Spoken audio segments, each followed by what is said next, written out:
коргоо органдарынын өзүнүн кызматкерлери күйөөсүнүн агасынын инисинин көзүнчө келинди зордукташып, жабыркаган тарапты өзү күнөөлүү кылып, кичинекей өспүрүм кыз зордукталган боюнча чындык таппай өзүнүн жанын кыйганга дуушар болду да. Атыр Болотбековна, саламатсызбы, кош келдиңиз. Дароо эле суроо жоопко өтөлү. Бүгүнкү күндөгү биздин коомубузда, биздин өлкөдө аялдардын, кыз келиндердин, ошол эле балдардын укуктары бузулуп жатканы тууралуу байма-бай жаңылыктар чыгып келет. Деги эле бул жаатта акыбал кандай? Мындай кейиштүүбү же жакшы жакка жылыштар барбы, кандай?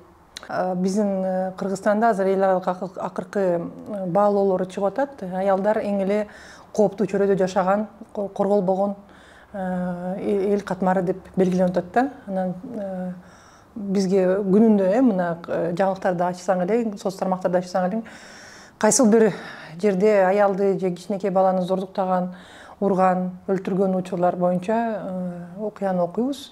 Анан тилекке каршы бул тарапта канчалык мамлекет аракет кылбаса дагы, эми мамлекет дегенден жетекчилик да, бийлик, биздин президент, жогорку кеңештин депутаттары, бирок жеринен жакшы иш жүрбөй аткандыгы анык да, тилекке каршы. Анткени ошол жогору жактан кабылып аткан чечимдер жерине барганда туура эмес аткарылып, так аткарылбай, кош стандарттуулук, көз боемочулук менен жакшынакай отчетторду жогору жакка жөнөтүшөт да, жеринде акыбал мурдагыдай эле калууда да, тилекке каршы. Анан эмнегедир баарыбыз айтып атпайбызбы, азыр ошол зордук зомбулук балдарга, аялдарга күчөдү депчи. Чынында бул зордук зомбулук илгертен эле бар нерсе да, эми ушул 30 жылда бар болуп аткан эле нерсе да, эгемендүүлүк алгандан бери. Бирок эми интернет жок. Анан кийин биринчиден, экинчиден ошол зордук зомбулукка кабылган тарап өзүн кантип коргош экенин билбегенден, анан кийин уялгандан, корккондон, туган тушкан, кошуна колоң эмне дейт, билим калат, эртеңки күнү өзүм уят болом деп. Ошондон улам анан кийин ошол тилекке каршы эң эле башкы көйгөй милиция кызматкерлеринин кайдыгерлигинен, кайра ошондой орой мамиле кылып, жабыркаган тарапты өзү күнөөлүү кылып, айткандарынан, мындай учурунда так консультация албагандарынан мурун билинбей келчү да. Азыр эми интернет аркылуу буну көбүбүз айтып атабыз, анонимдүү түрдө көптөгөн мынакей социалдык тармактарда атайын баракчалар ачылып, жаш балдарга өзүнчө, өспүрүмдөргө өзүнчө, аялдар өзүнчө, биздин ушул белгилүү артисттерибиз, белгилүү адамдарыбыз, саясатчыларыбыз мен баш болуп ошол темаларды ачык айкын айтып баштагандан баштап, мисалы, мен ойлойм, кыз келиндерибиз, биздин жаш балдарыбыз бул нерсени айтканга барып атышат. Ошондуктан бул көрүнүш мындай көтөрүлүп бараткандай көрүнөт да. Ошондуктан бул тармакта албетте биз дагы деле жакшы жетишкендерге жетилиш керекпиз, көйгөйгө. Анан бизге дагы ошол акыйкатчыга дагы көптөгөн ушундай арыздаттануулар түшөт, жеринен туура иш аракеттер болбогон. Анан эң эле чоң көйгөй, биз ушуну атайын иликтеп карадык. Былтыр биз акыйкатчы Кыргызстанда пайда болгон 20 жылдан бери биринчи тарыхта биринчи жолу жетишкендик. Бул чоң Бириккен Улуттар уюмуна альтернативдүү баяндамабызды бердик ушул темага да. Анан аялдарга, балдарга болгон зордук зомбулук маселеси Кыргызстанда эмнеге көйгөй экендиги тууралуу өзүбүздүн пикирибизди бердик, көз карандысыз. Анан биз ошол Бириккен Улуттар уюмуна чейин, биздин ошол бийликке чейин жеткирип аткан ой, бизде ошол жоопкерчиликтен кача албайсың деген принцип иштеш керек деп атабыз да. Бизде тилекке каршы коомчулукта кандай суроо болсун, сүйлөшө алам деген түшүнүк калыптанып калган. Кичинекей ДТП болобу, жол кырсыгы болобу, же уруулук болобу, же киши өлтүрүлөбү, зордукталабы, таанышын, тууганын таап, коррупция мененби, же ошондой тууган тушкандарынын же бийлигин колдонуппу, ишти жапшырып, издерди качырганга аракет мүмкүнчүлүк бар экендиги баары билет тилекке каршы, кичинекей баладан чоң адамга чейин. Анан албетте ата-энелер өзлөрү кыйынчылыкты көрүп, кандайдыр бир аялдар өзгөчө зордук зомбулукту көрүп, же балдар өзүнүн үй бүлөсүнөн кичкейинде көргөндөр кийин турмуш куруп, үй бүлө курганда, мен деле ошону көргөм, мен деле урган, мен деле ата-энем урган, мен деле соккон деп, баналдуу көрүнүш деп. Баналдуу көрүнүш, көнүмүш адат деп, балдар ошентип арзанып келсе, башты оорутпачы деп, же алсыз энеси өзү алсыз болуп атса, баламды коргой албайм деп, баласын жумсалдап, алдап, ошо менен унутуп караганга аракет кылышат да. Ошондуктан биз ушуну альтернативдүү өзүбүздүн баяндамабызга да жаздык. Биз ошол мамлекет, биздин бийлик расмий өзүнө милдеттенип алыш керек. Сөзсүз түрдө кандай гана мыйзам бузуу болбосун аялга же жаш балага карата сөзсүз түрдө ошол кылган иш аракетиңе жараша жоопкерчиликке тартыласың депчи. Анткени мынакей азыр эле акыркы эле биздин мына өткөн жума болгон окуя көрсөткүч. Менин сөзүмө далил. Прокуратуранын кызматкерлери, милиция кызматкерлери жумушунан бошотулду. Кичинекей өспүрүм кыз зордукталган боюнча чындык таппай өзүнүн жанын кыйганга дуушар болду да. Анан ошентип эмесеңер өлүп калгандан кийин гана аракет көргөн. Бул эми туура эмес да. Канча ошентип биздин балдарыбыз кыйналып атат. Биз мына бизге келип түшкөн арыздардын даттанууларында көп ошого да.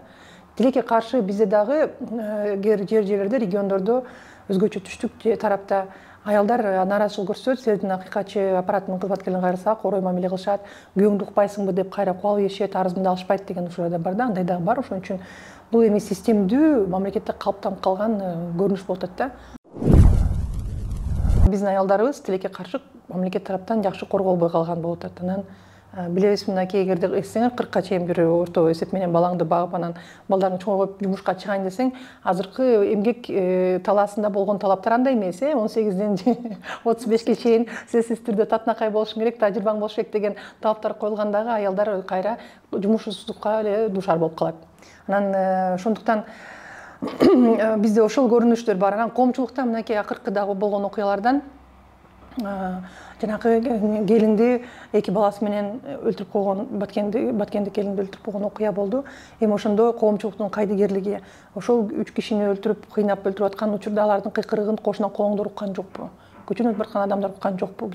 Жаш кыз экинчи этаждан секирип чыкканын эч ким көргөн жокпу? Эми ошонун бардыгына биз жанагы күйөөсү аял уруша берет, эртең элдеш болот деген кайдыгерлик, анан башканын күбөлөсү мен эмне киришмек элем, кайра өзүм эртеңки күнү жаманат болуп калам деп, мындай коомчулукта да кайдыгерлик болуп калган. Анан баланы жантип уруп соккондо, мына азыр көрүп атпайсызбы, мугалим эмесиңер, Ошто мына акыркы окуя, азыр ошол иште биз териштирип атабыз. Окуучу баланы мугалим эжеке аябай айтпаган сөздөрдү айтып кодулаган, анан аны жумуштан алышкан.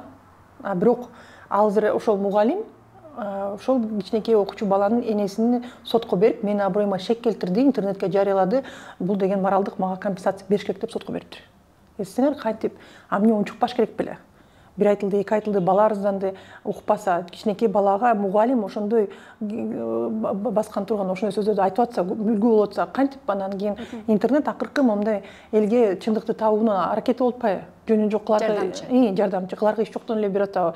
Бизге деле ал мындай ыңгайсыз да, баарыбызга эле ыңгайсыз нерсе. Айла жоктон кылынып аткан нерсе да. Анан кийин ошол азыр мына зордук зомбулук маселеси менен деле жанагы өлүп калган кыз боюнча деле айтып атпайбы?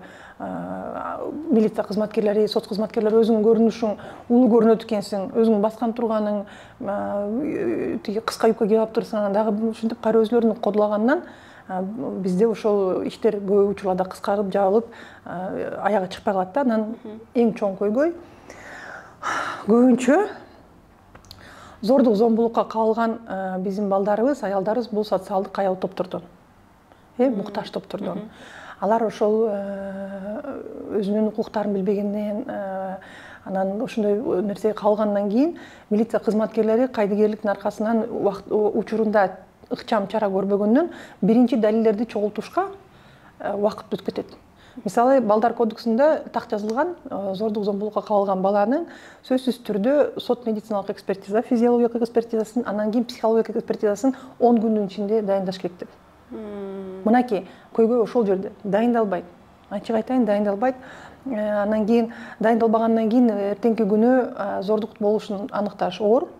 Анан кийин дайындалбагандан кийин, аныкташ оор болгондон кийин күнөөкөр тарап колунда бар болобу, жок болобу, ошол жабыркаган тарапка үстүнөн чыгып, тууган тушканын салып, тааныштарын салып, акча сунуштап, кээ бир учурларда коркутуп, баары эч нерсе кыла албайсың, ошентип калышты да, баары эчтеке кыла албайсың, мен милиция менен сүйлөшүп алам, сот менен сүйлөшүп алам, сатып алам деп, жабыркаган тарап өзү дагы аялы топ болгондон кийин, кой ал бар акчаны, ошол мага сунуштаган акчаны, ошентип эле айтышат, сунуштаган акчаны эртең сотко берип коет, милицияга берип коет, иш кыскарып кетет, андан көрө өзүм эле алайын, ошо менен ишти кыскартууга макул болоюн деп барышат, эсиңер. Анан ошол 10 күндүк мөөнөттө экспертиза дайындалбагандан далилдер жок болуп калып атпайбы? Анан далил жок болгондон кийин муну переквалификация кылып барганга мүмкүнчүлүк. Мисалы, зордуктоо менен азыр мынакей президент кол коюп берди мыйзамга, депутаттар дагы жанагындай эскерүү мөөнөтүн жокко чыгарышат, тиги өмүр бою камакка соттоого алып баратышат. Бирок ошол далилин чогулта албагандан кийин качан болгонун, ким тараптан болгонун далилдеш болбой калат. Тергөөчүлөр дагы суроо бергенде атайын ушундай адаштырып суроо бергенден бала кандай болгонун, эмне болгонун айта албай калат дагы, күнөөкөр тарапка анда сексуалдык кыдык тийишкен катары болуп калат дагы. Зордуктаган эмес, тийишкен катары. Аны башка квалификация менен, сексуалдык кыдык көрсөтүү менен, сексуалдык аракет көрүү менен жоопкерчилигин азайтуу беренесине которот да переквалификация. Анда эки тарап жарашуу мүмкүнчүлүгү болуп, же болбосо кыска мөөнөткө жоопкерчилик, же болбосо башка неме менен мындай алдап чыгат. Жазасын жеңилдетүүгө мүмкүнчүлүк түзүлөт тилекке каршы. Мына биз баарыбыз көрдүк, милиция кызматкерлери мына бизден эле Бишкектен кичинекей кызы зордуктаган мисалы сот жеңилдетип койду, экинчи инстанция. Анан кийин албетте система ошондой түзүлүп калган, тескери ошол кылмышкердин жүгүн жеңилдетип сүйлөшүүгө көрүп, анан кийин бизде мынакей биз ачык эле айтабыз, ошол милиция кызматкерлер эки тарапты элдештиргенге, ишти жапканга аракет көрүшөт да. Бул ачык. Анан ошол адам укугуна сезимталдык жоктугу системада, бул дагы анык нерсе да. Убагында мисалы келет, бүгүн да ошону айттык милицияга, ички иштер министрлигинин өкүлдөрүнө сот медэкспертизасы, азыр башкы прокуратурага кайрылып атабыз, сот медициналык экспертизаны текшериле деп. Бизде мисалы эки окуя болду былтыр. Өзүм аралашкандарманда, мисалы Ош базар жакта жашаган көп балалуу келиндин үйүнө масы киши кирем деп аракет кылгандан баласы, 16 жаштагы баласы чыгып, бычак менен сайып, үйүнөн кубалаган. Анан кийин ал киши эмеге жатып калып, больницага жатып, кома болуп, бир жума больницадан чыкты, аман эсен тирүү калды. Бирок сот медэкспертиза ошол чындап эле болгон аракетке, болгон физиологиялык мындай ден соолугуна болгон зыянын баа бербей, стандарт мындай кынайсы мындай калыптан калып калган ыкма менен баа берди да. 7 күндөн ашык больницага жатып калса, демек оор абалы. Оор деңгээлдеги залакка тийгизген дешет.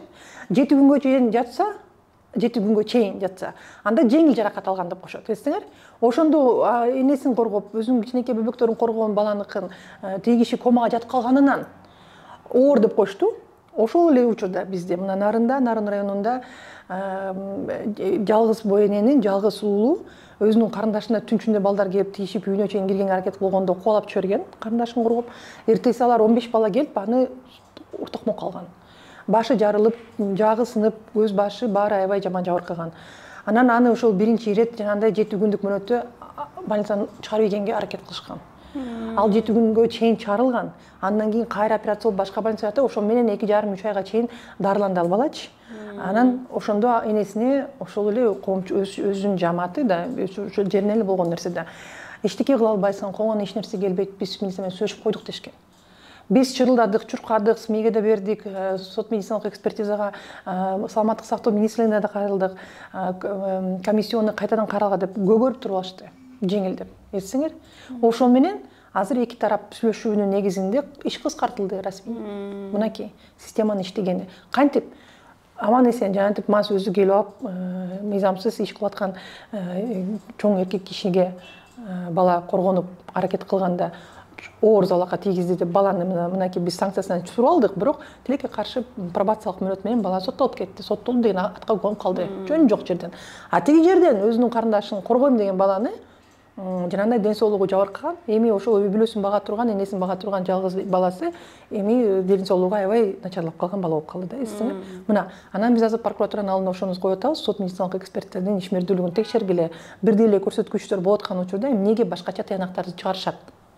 Анан кийин албетте азыр прокуратурага кайрылып атабыз, ошол медицина тармагында больницаларга жаткызганда ошол атайын 7 күндүк мөөнөткө сактап, эптеп чыгарып кетип, чынында эле жабыркаган тараптын укуктары корголбой калганга шарт түзүлүп атканына да баа берилет деп атабыз да. Мисалы Сузакта болгон окуя билесиңер, мугалим окуучу кызды сабап койгон. Ушунчалык катуу сабаган, мен жерине барып келгем атайын сабаган. Ал ошол кызды ушундай ачуулукка алдырып турган кол жууган жерди дагы кыйшап калган десеңер. Канчалык кичинекей кызды уруп керек эле да. Анда дагы ошол больницадан биринчиден больницадан дарыгерлер ошол журналисттерди дагы тиги мугалимдин туугандарын дагы киргизип ийишкен кичинекей кызга. моралдык мындай кысым болгон да, басым болгон кызга. Анан ата энесине барып, атасы өзү ден соолугу аябай начар төшөктө жаткан киши болчу. Ага да барып, эми ушундай кызың өзү тилин кыскартпайбы деп кызын кайра күнөөлөп, кыз эчтеке айткан эмес, чынында аяктан кичинекей кыз негизи эле айткан күнөө дагы кичинекей бала күнөөлүү болушу мүмкүн эмес, ал бала ошон үчүн. Чоң киши күнөөлүү да. Аналар тескери ошентип кызы жамандап ата энесинин алдына түшүп, ишти бүтүрүп коюшкан. Албетте биз дагы кошулуп атып, чырылдап атып, мугалим жумуштан кетти, бирок ошол кичинекей кыз, ошол биздин кичинекей балабыз мынакей Бишкекте болгон. Алар ушул чындык болбойт экен, мамлекет мени коргобойт экен, чоңдор мени коргобойт экен деген түшүнүк калыптанып калып, анан биз кандай коомду тарбиялап атабыз да. Анан бизде мынакей билесиңер, кыйноолор боюнча иштеген атайын биздин улуттук борборубуз бар. Биз дагы кыйноолор боюнча иш алып барганга укуктуубуз. Ошол башкы прокуратура канчалык деңгээлде тез ыкчам иш аракет кылып атканын. Бирок тилекке каршы мына бизде түштүк жергесинде окуя бар. Ошол укук коргоо органдарынын өзүнүн кызматкерлери күйөөсүнүн агасынын инисинин көзүнчө келинди зордукташып, экспертиза убагында жүргүзүлбөй, мойнуна алдырып, эркектерге күнөөсүн. Аларды ошол бир кылмыш ишти жабыш үчүн соттоп салышкан өмүр бою. Келин болсо чуркап мынакей чындык таппай жүрөт. Мен бул окуяны жогорку кеңешке да айтып атам, президентке да айтып атам, бирок тилекке каршы экспертизасын булар 1 жылдан кийин дайындашкан, 1 жылдан кийин эмнени далилдейсиң? Кайсы зордукту далилдейсиң? Ал келин айтып атат, мен мен боюмда бар болчу дейт. Азыр болсо прокуратура экспертиза эч кандай боюнда болгон эмес бул жерде деп атышат да. Мисалычы. Мына момундай окуялар бизде да. Анан кийин сокулуктагы азыр эле мына силер да чыгарып бердиңер. Былтыр мага келишкен. Биз жашынакай ушул анда дагы эркек баланы зордуктаган учур боюнча келишкен ата энеси. Анан кийин учурунда экспертиза дайындалган эмес. Албай кушкара кечирээк жылдап бизге чейин келгенден кийин, убакыт өткөндөн кийин ким кантип далилдейт? Анан ошол эле психологиялык экспертизаны карасак, бизде Таласта окуя болду. Кошуна эле инвалиддиги бар бала экен, майыптуулугу бар бала, кошуна өспүрүм кызга сексуалдык кызык көрсөткөн. Анан апасына барзанганда, ал арыз жазса, ошону кайра ортомчуларды түшүрүп атып, кошунан колуң түшүп атып, апасы чындыкка жетпей калды да, тилекке каршы. Эми кичинекей кыз көчөгө чыгып эркек кишини көрсө качат да, ыйлайт. Алар психологиялык биринчи экспертизадан кыздын баарын толук кандуу айтып берген. Болгондой кылып, психолог кыз кандайдыр бир алдамчылыкка, мындай ойлоп кыялданууга барбайт экен, чындык айтты деген тыянак чыгарган. Бирок тергөөчү кийин сурак алып туруп, сурактан кыздын көрсөтмөсүн алган. Мен агам менен урушуп кеткенинен мен ага ошол мындай жине тиең деп эле айтып койгом деген көрсөтмөсүн алып туруп, психологдун экспертизасын эске албай, ишти кыскартып салган. Эстиңер? Ошондуктан бул көйгөйлөр бизде мынакей айта берсе көп. Анан азыр бизде чоң мына суроо болуп атат. Бизде Бишкекте өспүрүм кыз, атын айткан болбойт, өспүрүм кыз, кичинекей кыз, жаш жетелик кыз зордукталып, боюнда бүтүп уул төрөгөн. ДНК тести кылбайбыз деп бир жакка чейин толсун деп созуктуруп келатышат, былтыр түшкөндөрдөн. Таласта да ошондой окуябыз бар. Мисалы Бишкекте башкы прокуратура бизге прям расмий жооп жазып, балт этип, мойтуп кара кылып, шрифтин белгилеп, 1 жашка чыккандан кийин гана ДНК тест кыла алабыз деп атышат да. Таласта болсо саламаттык сактоо тармагы 10 айга толгондо ДНК тест кыла алабыз деп мынакей дагы өспүрүм кызды зордуктаган боюнча. Бирок билесиз, мына Ысык көлдө болгон окуя, майыптуулугу бар кызды кошуналары зордуктаган, анан кийин 60-тан ашкан эле аксакалдын ДНК тести туура чыккан. Бирок анда кызды боюнан алдырышкан. Апасын ошентип үстүнөн метип атып, анан кийин майыптуулугу бар, кантип макпага эле жакпак деп чыгып атышып, боюнан алдырып, ошол алдырылган баланын, наристенин ДНКсын өткөзгөндө тиги кишинин ДНКсы менен дал келген. Анда система жооп бербей атакчы, башкы прокуратурабыз, саламаттык сактоо министрлигибиз. Демек, ошол төрөлбөгөн баланын ДНКсын алгандан кийин төрөлгөн баланын ДНКсын неге 10 ай, 1 жылга чейин күтүшүбүз керек? Ал берсе болот демек. Келишпестик болуп атпайбы, туурабы? Анан айтсаң жаман көрүнөсүң да, мен муну ойлоп чыккандай эле кылыпчы. Бирок мындай окуялар толтура. Ошко мисалы мен май айында былтыр барып 1 жума жүрдүм, элди кабыл алып. Ошол жерден Кара Суу районунда мага бир тайнеси келди. Өспүрүм кызды эле өзүнүн ата энеси миграцияда жүрсө, атасынын бир тууган иниси зордуктаган көп убакыт. Анан кийин ал тайнесинен качып кетип, тайнесинен ошол айтылып биленгенден кийин атасы да кызына каршы чыгып, туугандары каршы чыгып, эч кандай мындай аракет болбогондон кайра тескери ата энесинен тил угуп эметкен жашына кайтатынакай кыз сүрөттөрүн көрдүм да, ата энеси алып келген. Кийин акылынан бир аз кемчиликтер кетип, психологиялык трагедия болуп атат да. Баягы гүлдөгөн жашынакай татынакай кыз жок. Чындык табылган жок. Мына көйгөй ошондо болуп атат да. Ошон үчүн биз ошол Бириккен Улуттар Уюмуна дагы, биздин бийликке дагы баарын айтып атабыз. Албетте эң сонун ошол зордуктагандардын, зомбулукка алгандардын жоопкерчилигин жогорулатып атасыңар, бирок көйгөй чечилбейт. Милиция менен прокуратура, соттордун жоопкерчилигин жогорулаталы деп биз азыр өзүбүз мыйзамдарга сунуштар даярдадык. Азыр жылдык баяндаманы Жогорку Кеңешке киргизишим керек. 1-апрелге чейин ошондо Жогорку Кеңешке да ошол мыйзамдарга өзгөртүүлөрдү сунуштайм деп атам. Милиция, прокуратура дегенде бул ким? Бул ошол эле биздин эле кишилер да, биздин адамдар.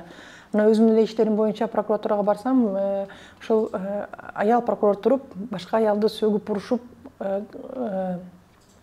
кыйкырган эркек кишинин иш аракетинде мыйзам бузуу жок деп айтып атпайбы? Кантип? Мен айттым да, сөзсүз түрдө зордуктап же сөзсүз түрдө уруп коюш керек берсер мыйзам бузуу деп айтканга. Аял кишини ошол профилактика деген ошол да, штраф салсаңар, мисалы айыппул салсаңар, жол эрежесин бузгандыгы боюнча айыппулду жогорулаттык, дароо азайбады, Бизде мисалы күз келгенде эле, балдардын окуу процесси башталганда эле балдарды коюп кетишип эле аябай мындай өзүнчө эле айдоочулар атайын мындай мелдеш өткөргөндөй эле болуп калчу да. Улам эле бир баланы коюп кетипчи. Айыппулдарды жогорулатканда дароо тынчыды, чөнтөк урду да. Эмнеге биз азыр бул жерден, мисалы мен ойлойм, прокуратура, милиция, соттор кызыктар болуш керек. Ошентип аялды зордуктады, зомбулук кылды, бул уже кылмыш иш. А бирок жантип сөктү, урду, сексуалдык кыдык көрсөттү, коркутту дегендерге жок дегенде айыппул салбайсыңарбы? Азыр ошол да көйгөй болуп атат да. Анан ошол иш боюнча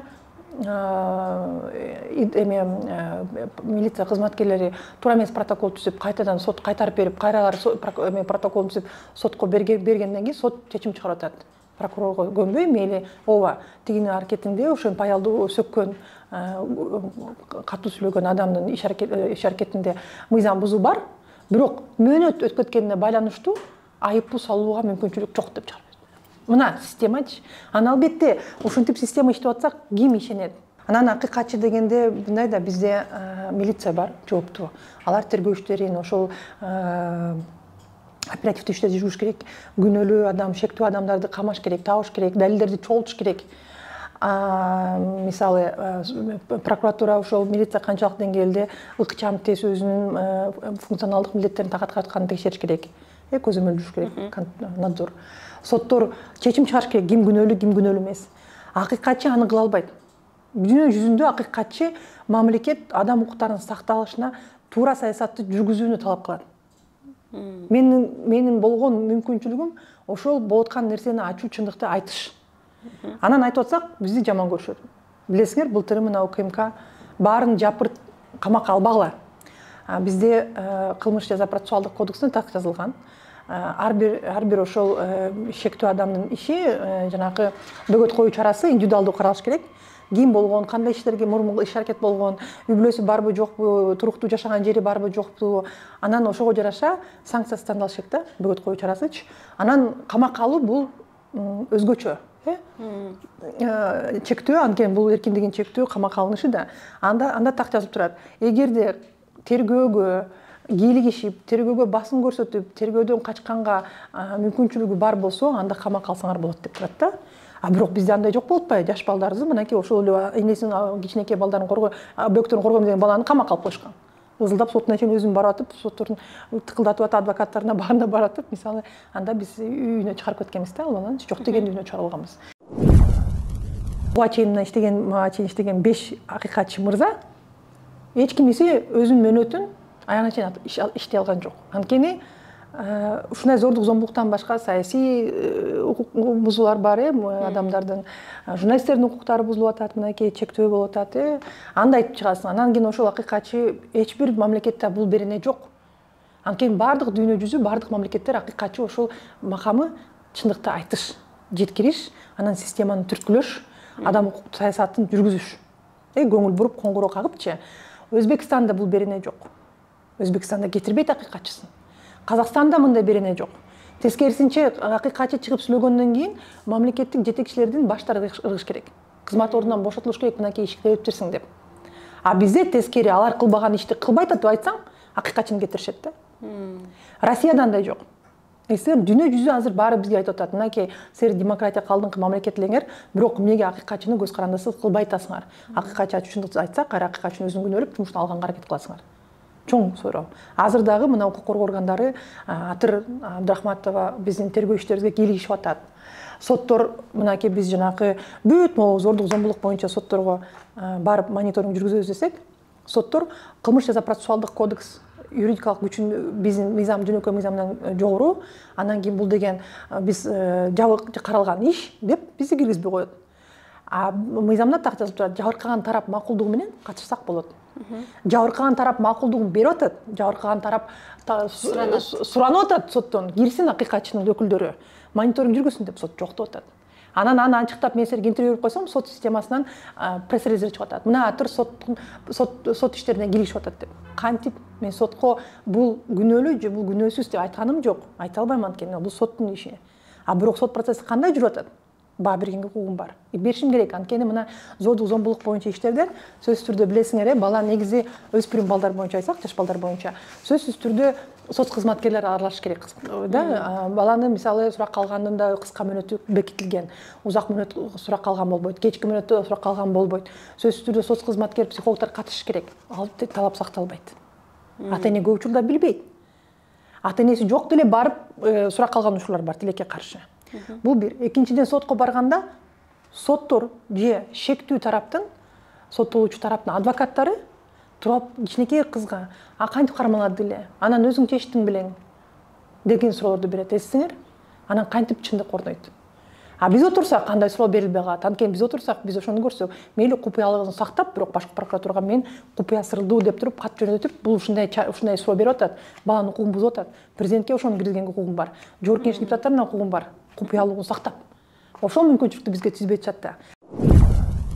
Зордук зомбулукка кабылгандар бул кайдыгерликтен улам мамлекетке дагы ишенбей калган. Тилекке каршы. Анан чындык таба албай атышпайбы? Мына чынында чындык табыш кыйын болуп атпайбы? Биз кошулуп мынакей карагыла, камакка алгыла, кызматынан алгыла дедик мисалы, албай атышпайбы? Сокулук мынакей чүй, Бишкектин оокат таласы бүт жерде да ошондойчу. Анан күндө ошондой окуя. Азыр мынакей оштогу апасы кайрылды, эми уже ал бала чоңоюп калды. Кантем деп атат да эмчи. Мына чындыкты мен таппай калганыма, таппай каларыма уже көзүм кетип атат. Булар бир тараптуу, анан кийин бул деген башкы прокуратурада тааныштар бар экен, Жогорку Кеңештин депутаттарынын дагы тааныштары бар экен. Ошолорду ортого салып, ошолорду айтып эле сотко басым көрсөтүп атат деп атат эмессиңер? Анан биз ошондойду эми реалдуулук болуп аткандан кийин элдин да ишеними болбой атат да. Жанакы мына Айзада Канатбековага өлүмүнө тийишелүү, Бурлайдын өлүмүнө тийишелүү мындай ачуу коомчулукка чыгып кеткен, да? Милиция кызматкерлери кайра жетекчилик кызматка барып атышат. Мисалычы, анан баарында суралып атат да, чындык каякта. Анан болбогондон кийин анын күрөштүн эмне кажети бар деп. Ошон үчүн бизде азыр карасаңар, сыртка чыгып кеткен жаштардын саны чоң. Кээ бир айылдар жаштары жоколуп калышты. Биз жаштарыбызды мамлекетте кармай албай атабыз. Жумуш ордуну жок. Анан алардын мындай ишеничи, корголушу, өзүнүн келечегине болгон ишеними жок болгондон укуктарынын корголушу. Укук бул деле жумуш орду, өзүнүн ошол эле ишкерликте табабы, мамлекеттик кызматта табабы, бул деле ишеним да мамлекетке. Анын укугу да бул дачы. Анын бардыгына чындык болбогонуна, анан баарыбыз бөлүнүп калганыбызга, сен эгерде кедеген багал же болсо тааныш тууганың жок болсо кызматка бара албайсың, чоңой албайсың, ошол университеттен болобу, мектептен болобу жанагындай кордук ыдыкты көрүп атышса. Бизде ошол эле аялдардын, балдардын укугу деп атпайлыбы? Көбүнчө кандай укук бузуулар болот аларга карата? Ошол эле балдарга, аялдарга. Эми балдарды айтсак, биринчиден биз моюнга алыш керек, балдарды бир мындай менчик катары көрөбүз да. Урсам болот, сабасам болсо болот. Кандай мамиле кылсам да, мен ата-энемен, менин укугум бар деп. Же болсо мен улуумун, демек менин укугум бар деп. Ошон үчүн азыр балдардын ошол укуктары абдан чектелип келет да.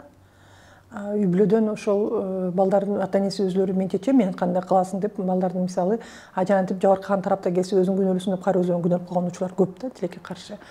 Андан сырткары билем түшүнүктүү, биз эле аны айтып келатабыз. Кайра эле социалдык кайгы топторго жанагы билимге болгон мүмкүнчүлүк балдарга. Мамлекет айтып атат, балдар биздин жогорку баалуулугубуз, бардык балдар мектепке барыш керек, мамлекет кепилдик берет.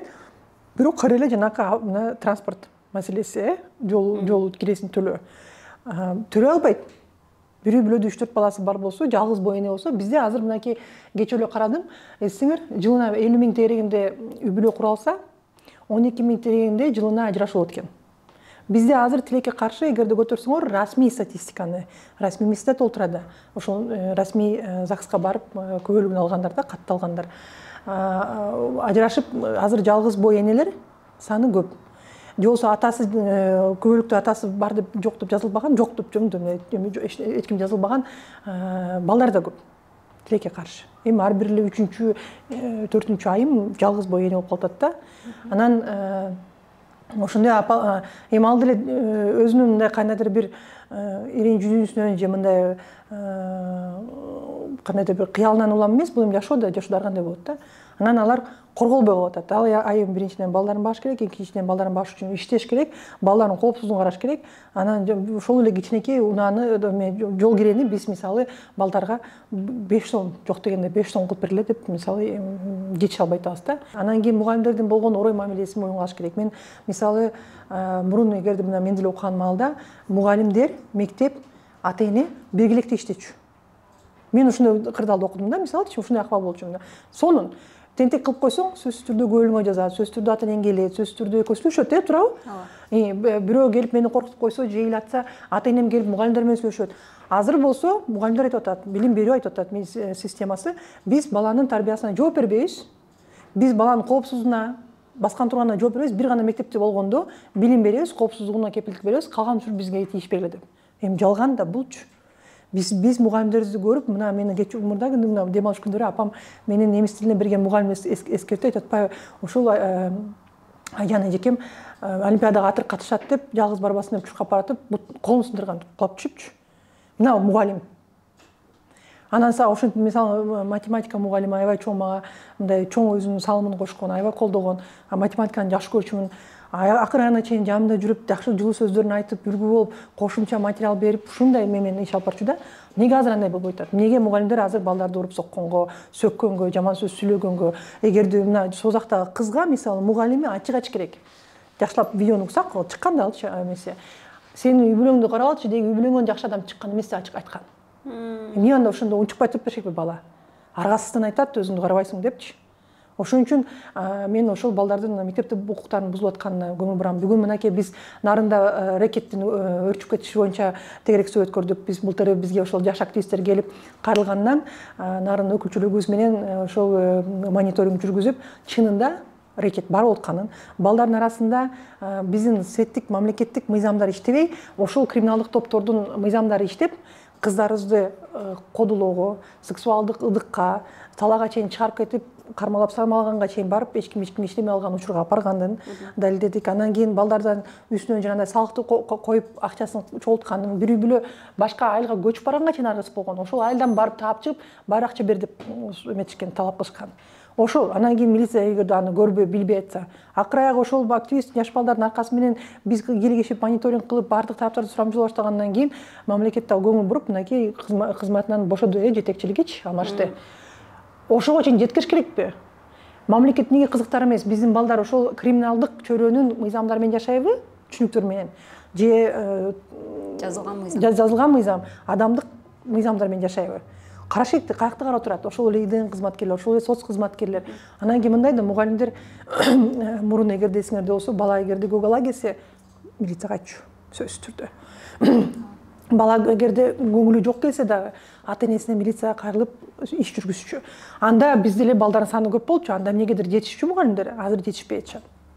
Соц кызматкер деп атабыз, мектептерге психолог деп атабыз. Мына психологдордун адискөлүгүн карагыла да, көп учурда эптеп эле. Мына менде Кадам жайдан Инстаграм аркылуу кайрылышкан ошол жаш элек кызды милиция кызматкерлери жанагындай сексуалдык иш-аракеттерге аралаштырды деп. Барып соц кызматкерлерин сурасам, ал ошол мындай социалдык аялы мындай жашоо шарты кыйын үй бүлөдөн. Анан кийин биз уже миң жолу түшүндүрүштөн жүргүздүк. Ал болбой эле мага жумуш бербесеңер, мен ушинтип өзүмдүн акчамды табам, пайдамды табам деп ишке баратсам, эмне кылалы деп атпайбы? Мен айттым, ал өспүрүм. Сен барып ошол кызга катнашка түшкөн эркекти жоопкерчиликке тартпайсыңарбы? Ошондо токтойт да, бирөөсүн кармагыла, экинчисин кармагыла, үчүнчүсү тийбейт. эң башкысы биздин ошол улуу кичүүмүнүбүздагы өзгөчө улуу муунга жоопкерчилик.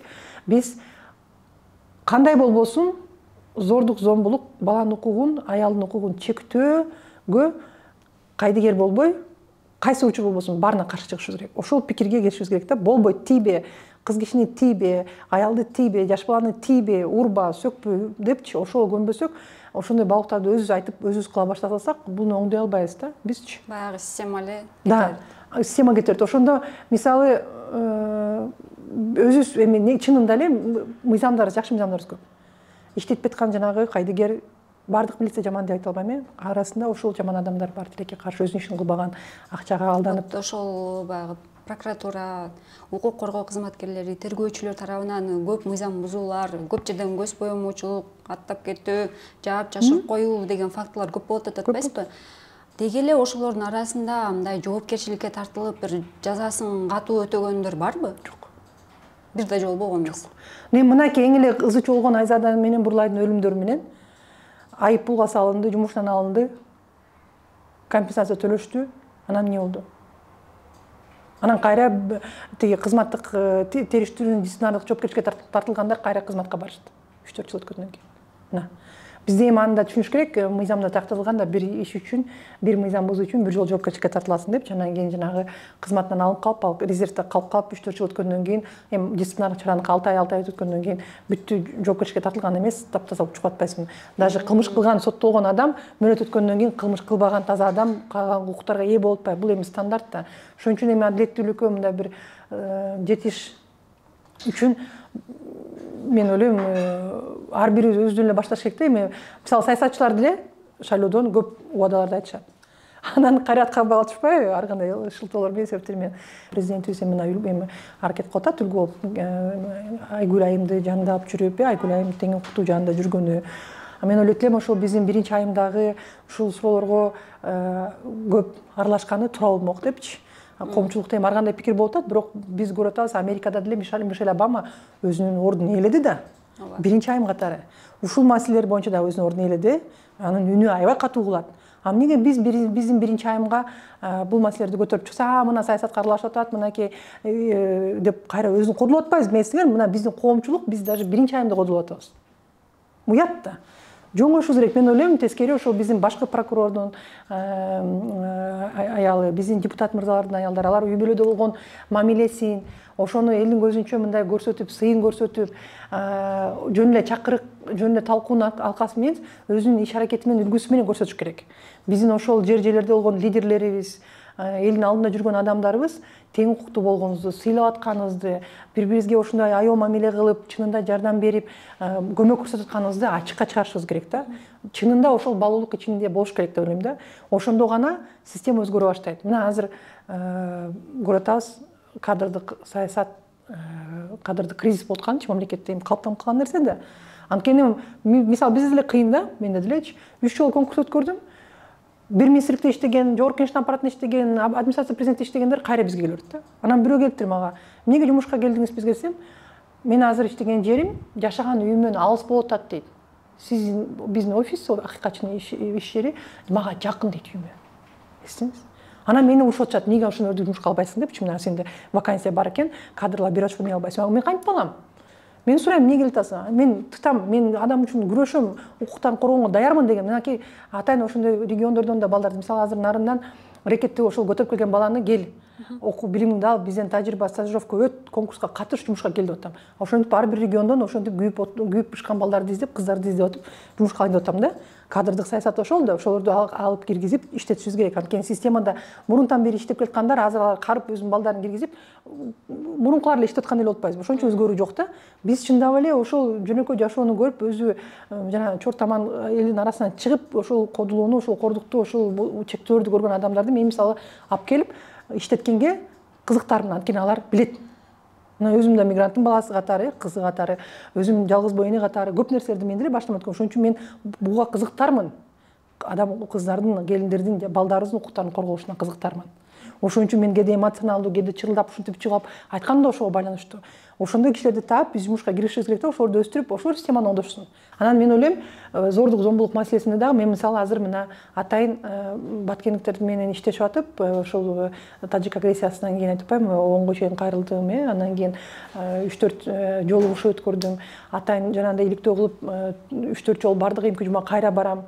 Элдер менен жолугуп болуп аткан, бияктан Баткенден келип көчүп аркасы жүргөндөр менен тыгыз байланыштан WhatsApp группам бар. Анан колуман келишинче башка министрликтердин макамына ылайык кайрылып, мунусун чечип эле тигинчпес аракет кылып атабыз. Жарандык активисттер да аябай жакшы жардам берип атышат. Мамлекет аракет кылып атат. Бирок мисалы биздин деле аппараттан тапшырма берсең, түшүнүү менен кабыл албаган болгонун көргөндөн кийин мен бир жолугушуудан ошол активист баткендик кызды көрдүм да, келинди. Анан айттым, кел бизге жумушка деп чакырып жумушка алдым. Ал конкурска жана мамлекеттик кызматка өткөн жок, анткени билим алыш керек, тажрыйба алып конкурстан өткөрүш керек да. А менде жана тех персонал деген бар да. Айлыгы аз чынында, бирок баары бир мүмкүнчүлүк. Сүйүнүп жумушка келип атат мисалычы. Мен ошондой мисалы кадрдык саясат жүргүзүп, ошондой кыздарды, ошондой жөнөкөй үй бүлөдөн чыккан кишилерди таап чыгып, ошол жумушка киргизип, үйрөтүп, билимин жогорулатып, өзүм билгенди көрсөтүп, команданы түптөгөнгө мен кызыктармын. Ошондо өзү жабыркап, өзү ошондой кедейчиликти көрүп, өзүнүн кордугун көргөндөр келип, жок, бул болбойт мындай. Мен мындай калп эле кагазды отписка кылып таштайм. Мен кылышым керек, чечишим керек дегендер келсе, мен ойлойм чечилет деп. Анан милицияда дагы мен айтпайм, жана эмесе прокурор айым туруп алып, сени сөгүп урушуп аткан, кодулуп аткан, коркутуп аткан, агрессия аткан эркектин иш аракетинде мыйзам бузуу жок деп айтып аткан. Айым болбош керек дейм. Ар бирибиз чынында мындай милицияда дагы тилекке каршы ардындагы акыбалы бар да, соттордуку дагы, аялдардыкы негизи эле эме да. Анан өзлөрү мен көпчүлүктү тааныйм, жанакы ОБС кылган иликтөөдө да аныктап атышат. Ошол өзлөрү судья, өзлөрү прокурор, өзлөрү милиция болгон айымдардын арасында өзлөрү үй бүлөлүк зордукка кабылгандардын саны көп. Өзү жумушунда харассмент жанагындай тийишүү, сексуалдык кырдыкка кабылгандар көп тилекке каршы. Мына мага милициядан бир келин кайрылган, кантип өзүмдү коргойм дейт да. Жетекчиси ошентип тийишкен. Анан каршылык көрсөтсө жумуштан төмөндөтүп салган. Анан ички иликтөөгө кайрылсам, эч кандай далил жок деп кыскартып коюшкан. Кайра өзүм кызматкерлердин арасында, коллегаларым арасында уят болуп калдым деп. Мына ошон үчүн биз чынында эле эгерде мындай да аялды коргой албасак, эгерде аял баары биз моюнга алышыбыз керек. Бул дагы биздин табигатыбыз. Балдарыбыз менен, кичинекей балдарды баккан биз, тарбиялаган биз, биздин аң сезими менен балдар чоңойот аялдар менен. А бирок аял өзү кордукта, зомбулукта, чектөөдө жашап аткан аял, коркунучта, кантип балдарына кенен, эркин, тең укуктуу дүйнөнү бере алат? Бере албайбыз да. Туурабы? Ошон үчүн биз эң биринчи ирет балдарды коргоо дегенден кийин чынында аялдарды ошол эмгек жамаатында, саясатта, бүт тармакта, коомдо, сыртта, көчөдө жүрөбүзбү, базарда жүрөбүзбү, каякта болбойлу, ошондой тең укуктуу мамиле кылып, бири-бирибизге тилектештик менен, сыйспа, аял мамиле менен, түшүнүү мамиле менен, жылуу сөз айтып, колдоо менен иш кылсак, аялдардын мүмкүнчүлүктөрүн кеңейтсек, жумушка кирген, иштеген аялдардын санын көбөйтсөк, азыр мына ишкерлик жогорулатышат. Ошондо акчасын тапкан адам билим алганга умтулат, анткени көбүрөөк пайда табат, А көбүрөөк пайда таап, билими жогору болгон адам өзүнүн укугун бузулушуна жол бербейт.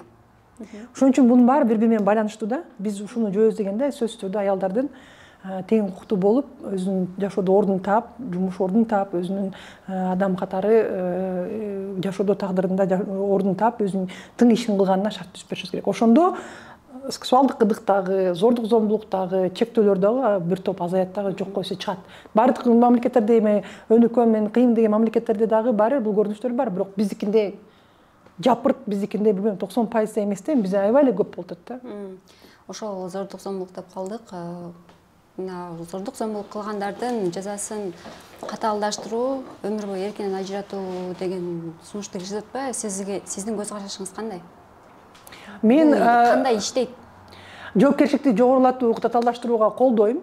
Жана кастрацияны айттык, бул жанагы бизде жана айтпайм, тергөөчүлөр менен соттордо дагы эле коррупция, дагы эле жанагындай кош стандартылык болгондон кийин кайра эле ошол кедейген багалуу бүлөсүнөн чыккан баланын үстүнөн моюнга илип туруп, ачылбаган кылмышты же бир чоңдун баласынын кылмышын аны соттоп, аны кастрация же аны өлүм жазасына алып бара албайбызбы деген суроо да мендечи. Анткени тилекке каршы сот системасына же ошол укук коргоо системасына ишенич азыр анчалык чоң эмес. Анан катачылыктар бар. Башка мамлекеттерде да бар, албетте.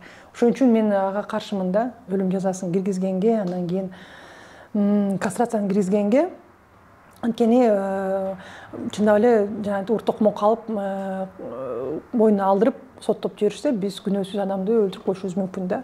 Бир. Экинчиден, баары бир мен муну талап кылам, акырына чейин жогорку кеңешке сунуш киргизем. Биз милиция кызматкерлери эки тараптын тең жоопкерчилигин жоготушубуз керек. Милиция кызматкерлерин, тергөөчүлөрдүн, оперативдиктердин, прокурордун, соттордун жоопкерчилигин жогорулатышыбыз керек да. Бияктыгына тияктыгына. Ошондо булар, мен жана айтып бердимби, экспертиза кылынбайт, биринчи далилдер чогултулбайт, жаап жашырат, орой мамиле кылышат, катташпайт ишти. Каттаса мына менде турат, баарын силерге чыгарып келдим. Учурунда мына эмеден азыр Бишкек шаар 1-май районунун эмесиз, Бишкекте ишти алганын, арызын каттап өзүнүн талоону колунан бербеген. Эртеңки күнү мына менде өзүмдүн жеке ишим бар. Кылмыш ишинин материалдары жок. Издеп таппай атышат. Өзүмө тийишүү, өзүмө берме тийишүү. Балдарыма тийишүү. Эстеңер. Анан бул эми Бишкекте болуп аткан, региондордо такыр эле чатак болуп атпайбы? Ошон үчүн мен талап бул ошол биз милиция, прокуратуранын жоопкерчилигин жогорулатышыбыз керек.